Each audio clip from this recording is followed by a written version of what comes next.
Good morning. I am Arbia Kazmi, B.Ed first year student of Sayyid Hayat Pasha Sir. In this video, we are going to discuss about Sir Sayyid Ahmad Khan. The things that we are going to discuss today is given below. First, let's discuss about the early life and education of Sir Sayyid Ahmad Khan. He was born on 17 October 1817 in Delhi. His father, Sayyid Muttaqi Muhammad, was an advisor to Emperor Akbar II. His mother, Azizunisa, was a highly cultured lady who brought up Sayyid in his formative years with great care. He received his early education from his maternal grandfather and learned about the workings of the court from his uncle. Sir Syed received an honorary law degree from the University of Edinburgh in 1889. He was a widely read person and studied books on mathematics, medicine, Persian, Arabic, Urdu, etc. Syed got his first job in the court at Agra as an assistant clerk. He proved his worth as a hard and sincere worker in the courts, which brought him promotions one after another. Apart from working in Agra at the beginning of his career, he also served his tenure of appointment at Mainpuri and Fatehpur Sikri.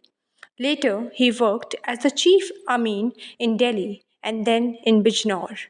He then served on the higher position of Sadr us-Sudur in Muradabad, then Ghazipur and Banaras. Now we are going to discuss vision of Sir Syed Ahmad Khan. During the 1857 revolt, Sir Syed Ahmad Khan lost many relatives. He was highly affected by the defeat of the Mughal Empire. After the revolt of 1857, Sir Syed started to think about the upliftment of Muslim community. He wrote a profound booklet, Asbab-e-Bagawat-e-Hind, which cited British ignorance and aggressive expansion policies as the chief causes of the revolt. The supreme vision of Sir Syed's life was education in its widest sense. He wanted to create a scientific temperament among the Muslims of India and to make the modern knowledge of science available to them. Sir Syed wanted to give modern education to Muslim community with the religious education, and for this purpose he began establishing schools. In 1859, Syed established Gulshan School in Muradabad. In 1863, Victoria School in Ghazipur and established Scientific Society same year. In 1875, founded Muhammad Anglo-Oriental College, the first Muslim university in South Asia, which was later converted to Aligarh Muslim University in 1920. In 1870, published the journal Tehzeeb ul Akhlaq to spread knowledge and awareness of modern subject and promotes reform in Muslim society. Among the many publications of Sir Syed, it is rather customary to mention his major works like Asar us Sanadid, Asbab-e Bagawat-e-Hind, Khutbat-e-Ahmadiyya, Tafsir ul Quran, and Tarikh-e-Sarkashi-e-Bijnor, which holds greater attention of the people. While Asar us Sadid is an important account of the old architectural wonders of Delhi, Asbab-e Bagawat-e-Hind describe the conditions that led to 1857.